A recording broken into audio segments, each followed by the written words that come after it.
We're dry, folks, and you know that, and it's because of the high pressure that actually cranked our temperatures today. Now some peak time-lapse video showing some haze in the valleys. That ridge of high pressure, the center of it, was over Utah today. It's going to continue to impact and influence us as we get through tomorrow and into the weekend, but this has been the key player in what has happened to our winter season. Acts as a storm block, brings in the inversion, and this is where it's placed tonight. Now we are going to see this high on the move as we get through our Friday. Notice the moisture to the south. And when we finally get a break from the high, as it moves out of the way, we'll be able to open the door for a more active storm track.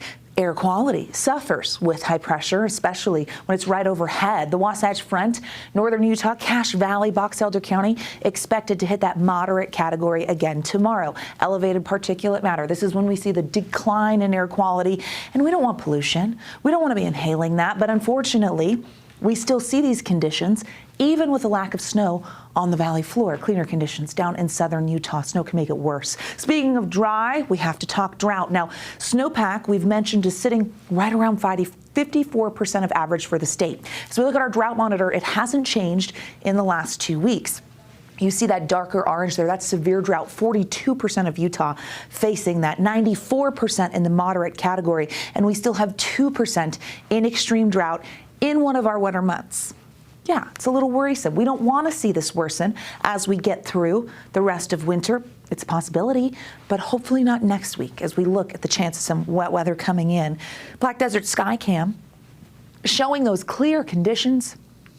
It was beautiful down there today in the mid-70s. 71 for that high in St. George. Average this time of year is 57 in Washington County, 54 in Salt Lake, 42 is our average high. That's even with inversion haze, moderating temperatures a tiny bit here. So we've just soared. I mean, we know winter weather has focused on the east, but things are about to change a little bit. For how long? Well, nobody can really tell. We don't have a crystal ball, but hopefully long enough that we can get some significant precipitation in here.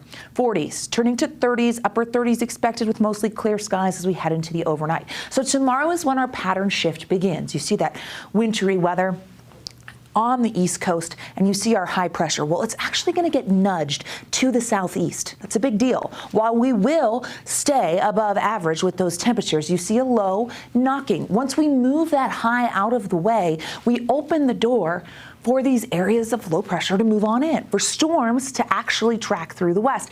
This is promising because as we look at precipitation potential, this is Tuesday. We have not seen precipitation potential throughout the west like this in a long time. Not a lot, not a huge storm, but hey, it's widespread. And as we look at the Beehive State, it looks as though our mountains will get a little bit of precipitation here, and even our valleys, which we would greatly welcome. Valley rain, mountain snow setup to start with those changes. High pressure keeps us quiet. Our southerly flow increases clouds tomorrow for the close of the work week. Maybe an isolated storm in there, but overall, it's going to be fairly quiet. We stay mild with that high pressure still in control, but we look towards the Pacific Northwest into the weekend. Haze sticks around. So does the warmth, but then we get a cold front starting to move in on Friday, a valley rain, mountain snow setup. Watch how this slides into central Utah. That would be the first indicator. The models are starting to like that for Monday afternoon with a trailing system there Tuesday, possibly Wednesday. So an active pattern. Snowfall potential on Monday shows you the northern mountains, but we look Monday through Wednesday, and this looks pretty decent. We haven't seen widespread wet weather in a while. Snow levels at this point look to stay above 5,000 feet. We're going to find out if that really happens. We're still several days away, but this is promising. This is the direction we want to be going. 50s, 60 in Provo tomorrow, upper 50s in Moab, 67 in St. George. They hit 71 today, 70s also on the 7-day for them, Saturday and Sunday. We see dry conditions overall until next Tuesday with an isolated shower. Taking a check on the Wasatch Front, we have a similar pattern, but we have not seen back-to-back days where we could get some wet weather, and it looks like active skies could return next week as temperatures begin to ease back into the 40s. Valley rain, mountain snow setup doesn't sound bad when it's the only thing on the menu. Brian, Sarah, over to you.